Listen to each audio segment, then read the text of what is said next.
Welcome to Storytime at the Rubus, a weekly podcast about the Bonnaroo Music and Arts Festival. I'm your host, Sharla. And hey guys, I'm Daniel, and we're coming to you right now from somewhere in the middle of western Arkansas. I don't really know exactly where. We just left a place just outside of Little Rock last night, and before too long we're crossing the state line into Oklahoma because we're driving all the way out west for Burning Man. Yeah. How you feeling so far, Sharla? How's the road treating you? I'm feeling good. We're supposed to come into Albuquerque tonight. Yeah, so we have about like 11, 12 hours to go until we get there. Yeah. But we kind of pack in time where we can stop a place or two, like something weird along Route 66 once we get onto that. Yeah, that'll be fun. You know, I had to remind myself how Route 66 works the other day. Because, you know, from the song, it goes from Chicago to LA, but I couldn't exactly remember the complete route. So once we pass Oklahoma City, we'll be riding alongside. So we've been on the beginning of it and the end of it. Yeah, we went on a trip with Brooklyn, about 5 years ago? Yeah, we went to Chicago for a weekend. Yeah, and then we went to LA and saw that part of it too. Yeah, so it starts somewhere in the middle of Chicago, and then it goes all the way to the end of the Santa Monica Pier, right? Mm-hmm. Yeah, that was funny because I remember we did both of those trips within a few months of each other. Yeah. We saw the ends, but we didn't do any driving on it. Mm-hmm. But we'll see a good chunk of it today. You know, if you are ever doing a big road trip like this, I can't recommend enough going along the pieces of Route 66 that are left. Oh, it's so much fun. There's so much cool stuff to see. And the last time we were out here, we went to this amazing little diner, it's a little Mexican place, and it was like family owned, and the family literally, like the dad that ran it came over and talked to us, and he was like, oh, you got to go see my brother out in Sedona. Yeah. He has this art studio, and was like telling us all about it, and oh my gosh, just such nice people. Yeah, you know, this is crazy to say, but bear with me. The movie Cars got it right. It's extremely accurate. Like, there are no, like, cars with human faces talking with you and stuff, but the way that people are, like, really friendly and welcoming and kind of, like, the wholesome, old-timey vibe in those towns. Well, there's, like, a lot of places in Cars that are actually based on real places on Route 66. Yeah, well, Pixar does their homework. Mm-hmm. They know about these things like that. You know, a lot of their movies are very accurate. Like the movie Coco, like they went in a deep dive on like Day of the Dead stuff, you know. I haven't seen that in a while. I want to go back and see that. Okay, so we're not really here to talk about Pixar movies today. I imagine we will get back to Burning Man stuff later in this episode when we're further down the road, but we were just, you know, going down the interstate through Arkansas here, and we started talking about Roo stuff, and I'm like, you know what? We probably should actually start recording some stuff. So, do you want to kind of recount what we were talking about just now before we started recording about, like, how sometimes you get different vibes in different parts of the crowd that you're standing in when you go to a show at Roo? Sure. So, we were actually just talking about last year when we saw Chili Peppers. So I walked back to camp afterwards, and one of my campmates was like, oh, did you get an off vibe in that crowd? And I was like, no, it must have been where you were standing. And then I realized 5 minutes later that person was standing right next to me. So what were you doing? I don't know. Well, what's funny is, like, I realized, like, oh, we were all in the same group. Mm-hmm. So I was with Evan because, you know, me and him love, like, you know, 90s rock bands like that. I was with y'all. Yeah, I was psyched for that show. And that was a great show. I had a fantastic time at that because the last time the Chili Peppers came around, me and you were just goofing off and going on side quest and didn't really pay attention. This time I was in it to win it, and it was great. It was I so loved funny it because I got there like a few songs in, and y'all were pretty close to y'all weren't in the pit, but y'all were pretty close to the front. And, yeah. Like on the B side, the B's side. The B's. And I walked from somewhere else and found y'all, and Evan goes, how'd you get up here? And I was like, ugh. How did you do that? Because I'm small. Well, you know what? I'm little. After you've been to so many Roos, you kind of subconsciously know the hacks as to how to get through a big crowd like that. There's a little bit of the Midwestern, like, whoop, gonna squeeze right through you here. There's some of that in there, you know, but just in kind of more Wookiee way. My mom said that all the time. Your mom did? But you know what? I was thinking about that, and, you know, I get it that sometimes you get kind of a weird vibe in a crowd because, I mean, I don't think this is a hot thing to say is sometimes different bands or artists attract different kinds of crowds. And you kind of notice a different vibe at different shows. Not necessarily that any other crowd is a bad vibe or anything, but you just get different kind of atmospheres. Like, I mean, let's just say, for example, you're going to get a different kind of crowd at Guar than you would like some folksy show or something like that. And both are fun. I was thinking about this, and the only time that I can ever remember being frustrated with the crowd wasn't necessarily because of the vibe. It was just because I found myself in a bad spot. It was Odessa a year ago, 2 years ago, whatever it was. So I'm not going to give away their secret spot, but Red Roo has a spot that they have used for years. That's just kind of like their unofficial meetup place. And we've been friends with many of them, so we were like, oh, okay, yeah, we'll go see Odessa with you guys. And nothing against them, nothing against people in that area, but that was Grand Central Station that night. Because I don't know how, like, crowd mentality works, but for whatever reason, people had just decided this was the highway to make way to the bathroom that night. That was the highway to hell. Well, it was, because there was 2 lanes of traffic going either way around us, and we were kind of sandwiched in, and like, because... Yeah, go ahead. Oh, sorry. People would literally just like, hey, can I go this way? Hey, can I go this way? Hey, can I get in? I'm just like, oh my God. And it was so bad. There's this amazing show from Odessa with like the drum line and fireworks and all kind of crazy things happening in front of us. But every 2 seconds, we're getting like knocked over by people either coming or going from the bathroom or buying a beer or something. It just got to the point where it was so bad, we just had to laugh at it. Like, we couldn't watch a show. Mitchell had a song. Yeah, you remember? Please and thank you and excuse me. Yeah. Please and thank you and excuse me. Please and thank you very much. He was trying so hard. It was I respect funny. the game. It was just like funny. It was funny at a point because like people would just like, even if they had just walked, it would have been better than just like, hey man, can I get through here? Can I walk this? I'm like, I don't run this Bonnaroo, man. Yeah. I'm not stopping you.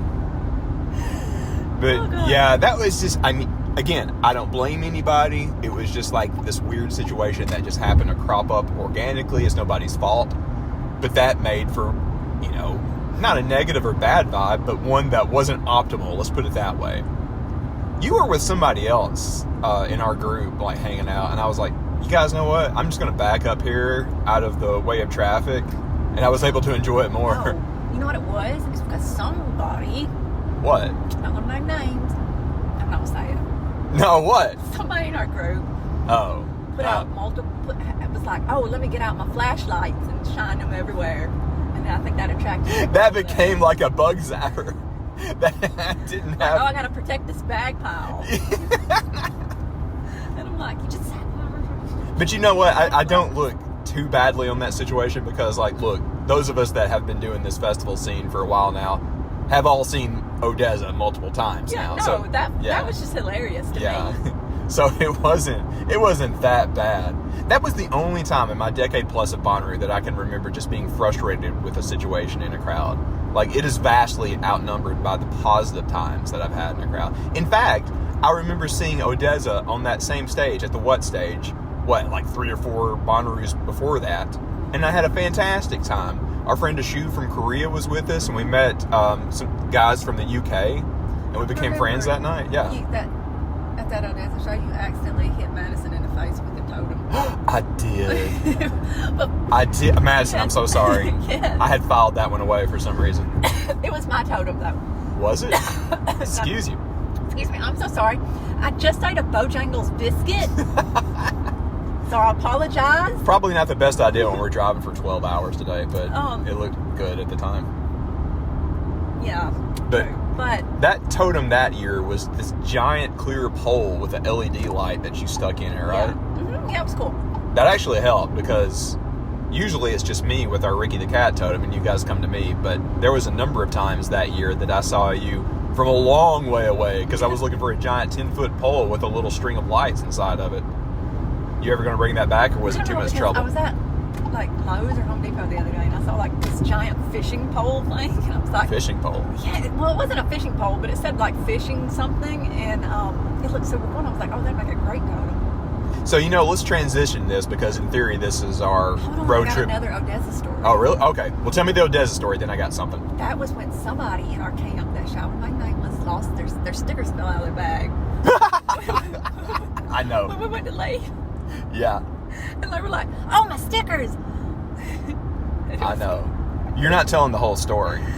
Their stickers fell out of their bag, and it was stickers of girls giving blowjobs. Oh my God. And y'all know who it was. Well, he still to this day says, no, it wasn't. I don't have to say on the podcast, but y'all know. He's If going to y'all are listen to this. listening, y'all know who it was. He's going to listen to Oh, my this. stickers. He's going to show up in the Discord and be like, guys, this is not true. Oh, he will. Because he's trying to portray this whole wholesome attitude. His name is initials. Okay. So, this is supposed to be our road trip to Burning Man episode. And for those tuning in, thank you. These are going to be two very different kind of episodes. So, this first one is the trip there, where it's going to be a lot of fun stuff like this, old Roo stories and us getting ready. And then the next one that you'll hear next week will be pretty much exclusively from there. So, fellow Roovians, Ryan and Jordan, also from Huntsville, are also going to be there. We'll talk with them a good bit, and I'm going to try to get in a lot of little miniature interviews with a lot of burners too, just hearing their stories. But this episode is going to be a little different. So let's transition over to Burning Man stuff. We were talking about totems, and when you were talking about your big pole, it made me realize that there are a lot of lessons and tips and tricks that we have learned from Roo that we can use at Burning Man that I don't think a lot of burners use. So the totem, for example, you do not see totems at Burning Man. That's just not a thing there. That just never developed there. It never became a tradition or a use case or whatever. But then I got to thinking, we're doing something a little different this year because we learned last time one of the tricky things at Burning Man is finding your bike when there's hundreds of them parked in one spot, when there's something good that everybody wants to see, right? Mm-hmm. Do you remember any instances of that last time when we went 2 years ago? Oh, there's all types of things attached to bikes, and what a lot of people will do is will attach something kind of like I had at Bonnaroo last year, the tube with the LED inside, and they'll attach that to the back of their bike, but it'll be a lot more sturdy than the one I had at Bonnaroo. Yeah. I saw a few, not a lot from what I remember. So we thought of this hack. We bought a pair of those bike flags that you see. Sometimes you see kids with them, a big pole coming from the back tire, sticking out with a flag. I'm like, oh, okay. I'm using this as a totem pole, and I'm putting little miniature versions of the Ricky the Cat thing on top of it. So when we come out of some Rager or whatever it is, we should be able to see it from a long way away because nobody else is going to have the cat with glasses, right? Can you think of any other things that have worked for us at Roo that would work at Burning Man? It'd have to be something very sturdy so that the wind doesn't... Well, that's true, yeah. It can get very windy there. Yes, it can get extremely windy. That would be funny if we had the giant dust storms at Roo. Oh, my goodness. You two over there. Oh. It gets bad sometimes. Sometimes in the middle of the day, there could be a sudden gust of wind, and you just look across the playa, and it looks like that scene at the beginning of Mad Max Fury Road, where they're driving in the cars into this giant dust cloud. Mm-hmm. I'm not exaggerating. It actually looks a lot like that. It's kind of crazy, yeah. Anyway, that's just one example. Anyways, we will see you down the road. We're going to cross into Oklahoma before too long. I'm sure we're going to have a lot more from on the road in the hotel. Any other thoughts for right now, Sharla? Oh, wow. All right. See you guys down the road. Okay, everyone. It's Sunday morning of our road trip. We have just left Albuquerque, New Mexico. We went to get the oil change, the Earl change this morning. Earl? I know him. Got about half a mile down the road and started hearing a knocking and had to go back.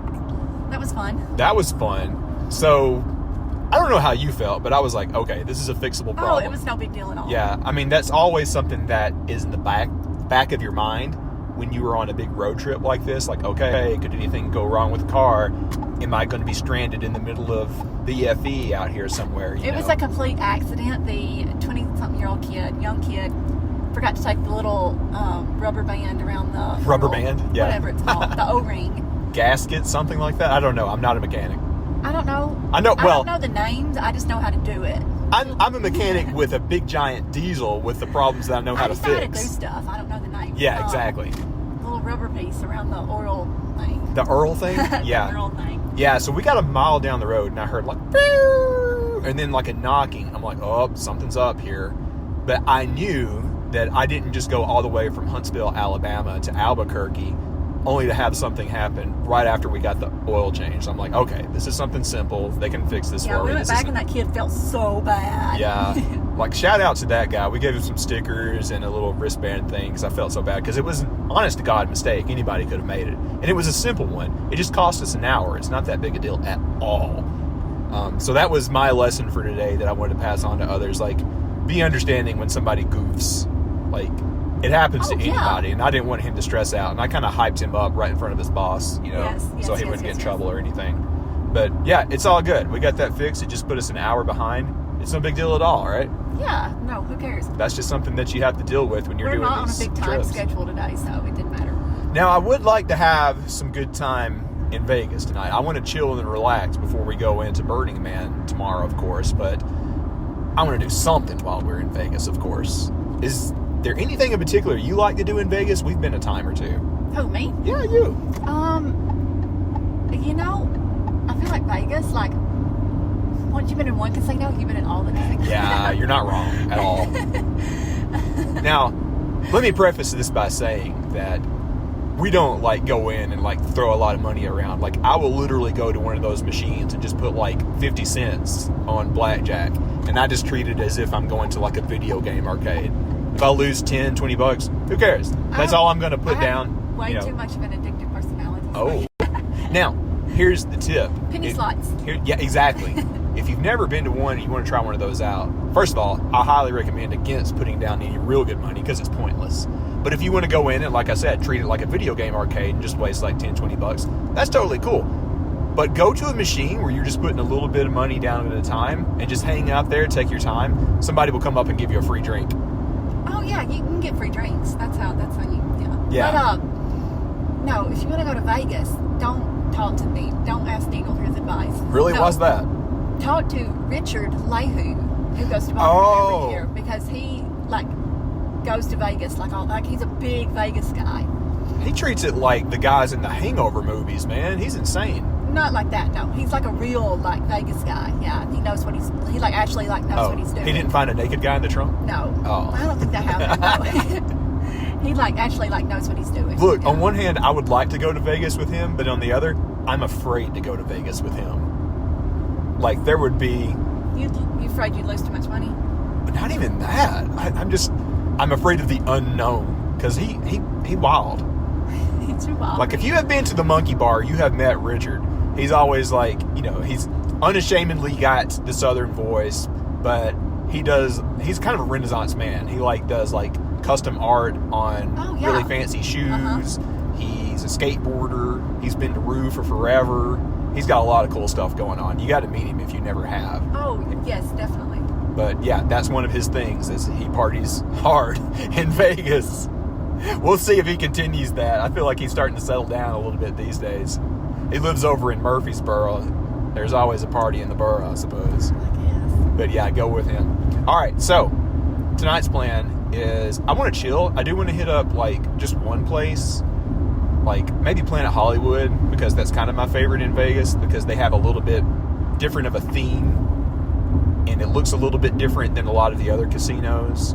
Maybe go in there for a minute. I think that's not a far walk from where we're staying. It ain't a far walk. Yeah. Huntsville shout out. But what I'm really excited to see is the Sphere.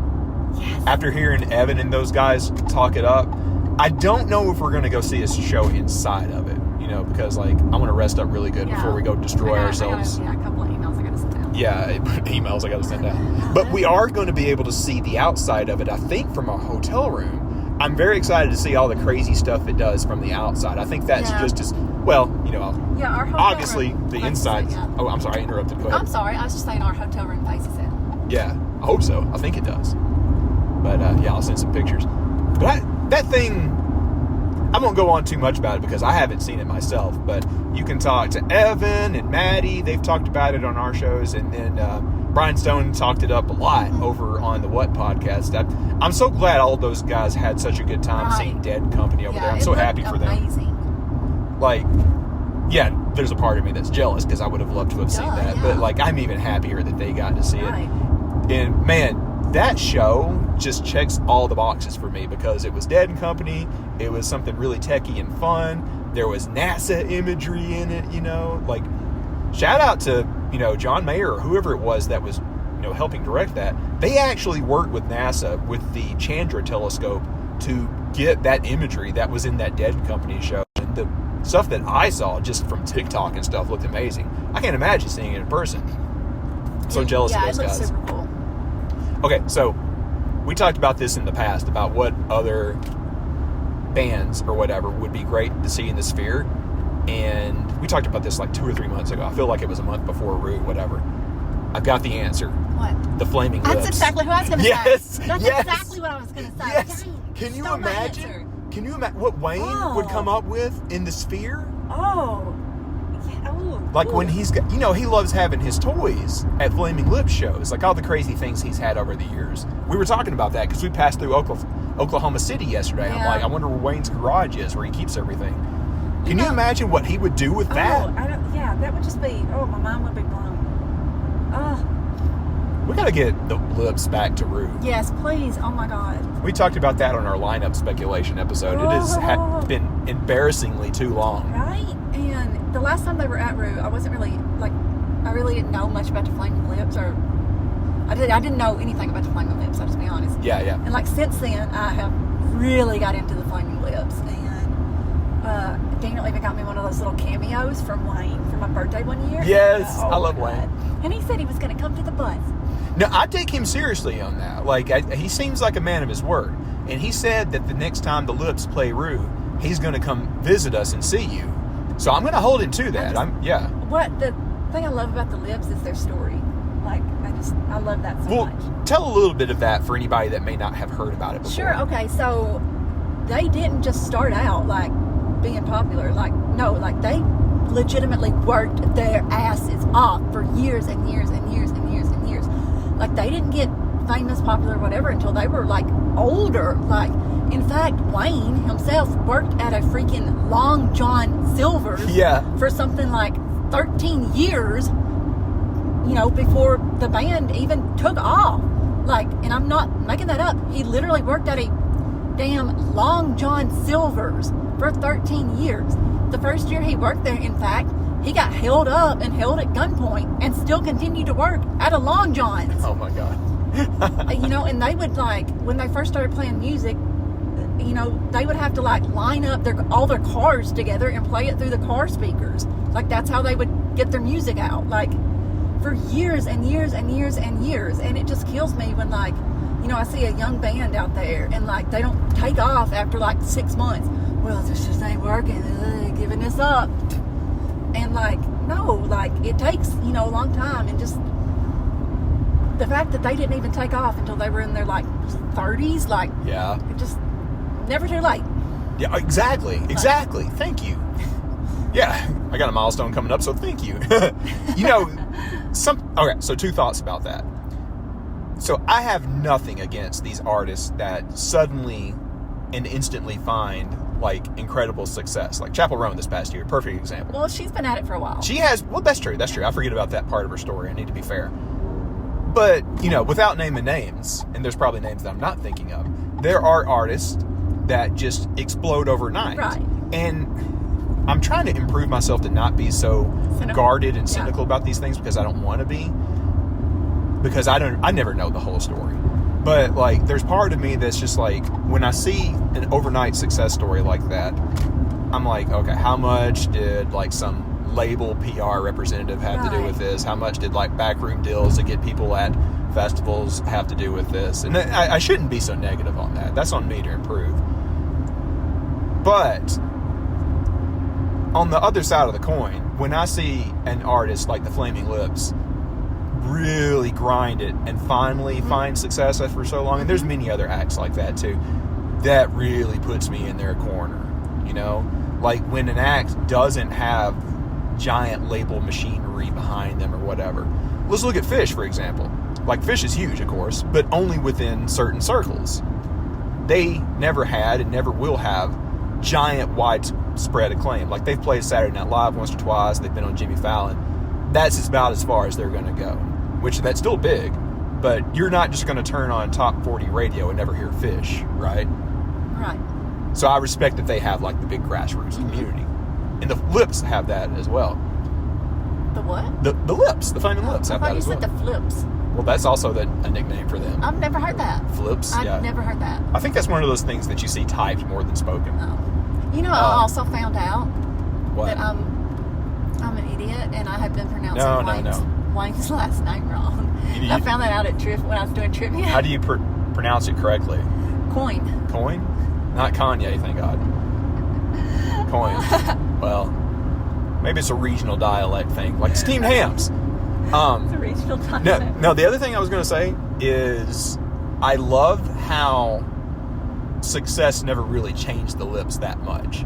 I love how there's a bit of a ceiling on their mainstream popularity. They were briefly headliners for a time about 20 years ago. I think they headlined Coachella one year towards the beginning of it. But I feel like Wayne and the band are like these type of artists that don't necessarily want or need that. And he has remained like goofy and experimental in a way that like endears him to us festival heads, but makes the band just a little inaccessible to like a widespread audience. You know what I'm saying? Right. And they're cool with that. Like, they're on the upper end of a working class band, but they're still, I feel like, a working class band. You know? Right, exactly. Like, for example, Wayne is doing cameos. I got him to do one for you, you know? Exactly. Yeah. Exactly. I mean, I feel like if you're any type of celebrity that does cameos, you're still in the working class celebrity. Like, by comparison.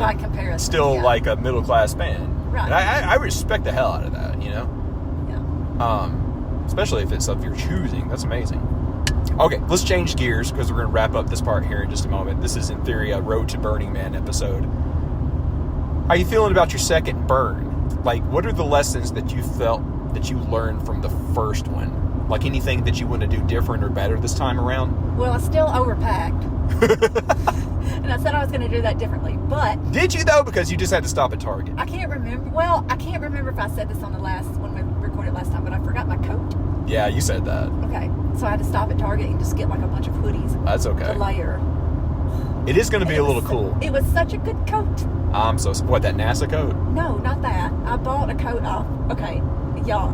So I did this last time. Shopgoodwill.com. And they'll like, it's basically kind of like eBay, but for Goodwill. And they'll ship it from like Goodwills all over the country. And I know people have mixed feelings on Goodwill, but you're still buying used, so it's not like you're getting stuff on Shein or whatever.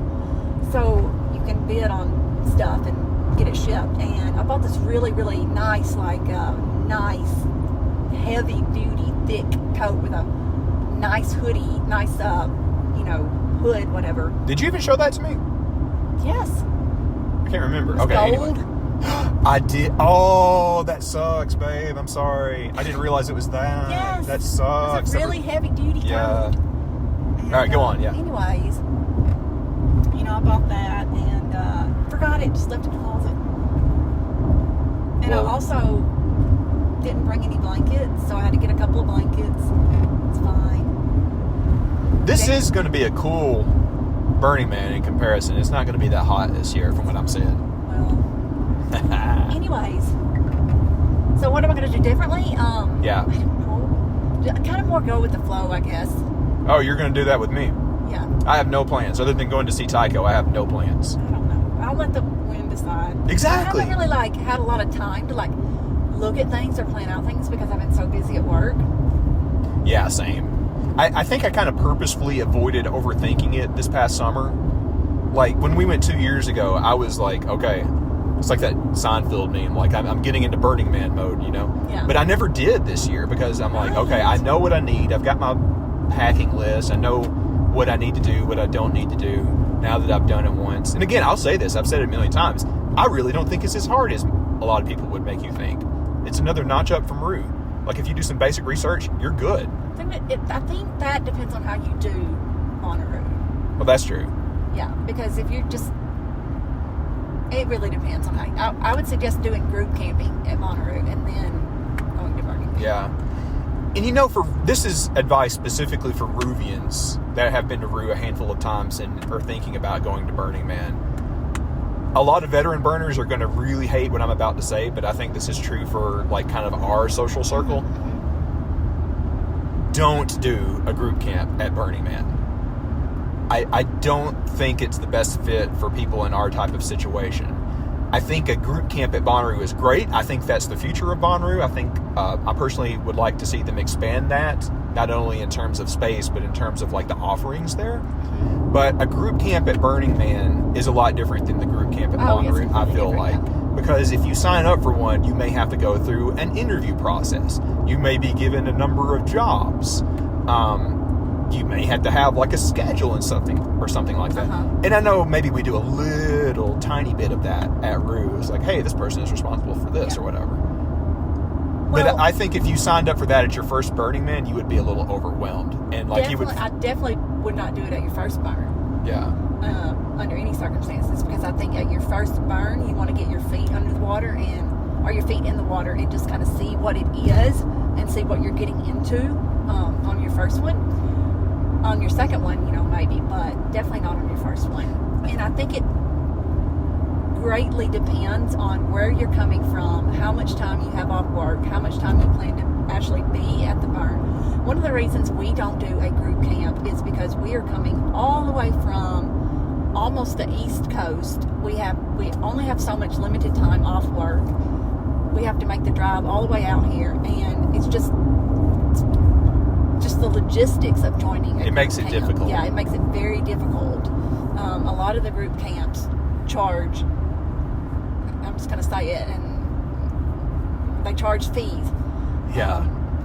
Some of them can charge exorbitant amount of fees to join, and that's fair because they do provide showers, they provide electricity, they provide water, etc. and so forth. So it's very fair that they would charge those fees. But just the logistics of someone traveling from very far away and bringing in all of our stuff, it makes it a little bit difficult because we only get so much time off of work. And let me balance that out, though, because, like, I still feel compelled to participate. Yes. Because it's a festival, but not really. Like, veteran burners would tell you, this is not a festival, but let's be real. It's still kind of a festival. It's just a very different kind of festival. Yeah.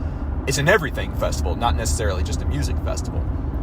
And it is something that is powered by the community. There goes somebody that's clearly going to the burn. Somebody's passing us on the interstate.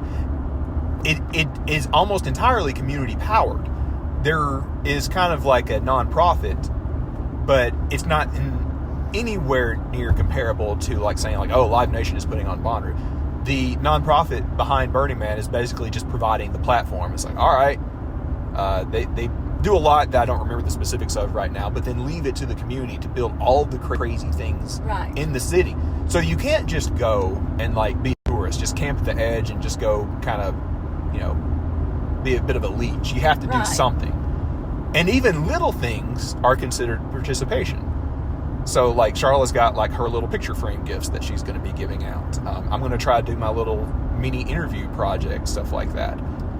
Even if you bring some positivity into someone's day at the burn, that is contributing. Like if you just went from camp to camp, like just getting drinks from all these different monkey bar type places, then yeah, you'd be a bit of a leech. Right. Or if you came and just were relying on everybody else, you would be what they call a sparkle pony. So there's two things. You got to do something to give back to the community, and you got to be self-sustaining. You can't be leaning on anybody else for everything that you need. And I think if you can do those two things, and if you've got the experience of Bonnaroo under your belt and just kind of take it up one notch, you can totally do it. And I recommend it. And I know it's a hike for a lot of people. I know it's a lot of time off of work. And even though it's supposed to be a decommodified thing, let's face it, it's not cheap to take a cross-country trip and like get all your supplies and everything. Right, exactly. But I can't recommend it enough to try it once because there's nothing else like it in the world. Even like these little mini burns. Like I know people might disagree with this, and that's kind of okay. I don't think those like regional burns are like in any way comparable to the big one out here. Okay, so come on, this is probably my most controversial. Well, here we go. Oh, here we go. Go for it. So a lot of people will say, and I see this so much, and I think the mini burns, they are so greatly different, each one. A lot of times you will see, well, how do I go to Burning Man? And a lot of people will say, oh, you need to look for a regional burn. You need to get involved with your regional burner community. Look for a regional burn. So some of the regional burns, like we looked in to go into a regional burn first before we, thought about going to the big burn. And some of the regional burns we looked at, we were like, I don't think this is for us. Yeah, and maybe it would be if we went, just to be fair.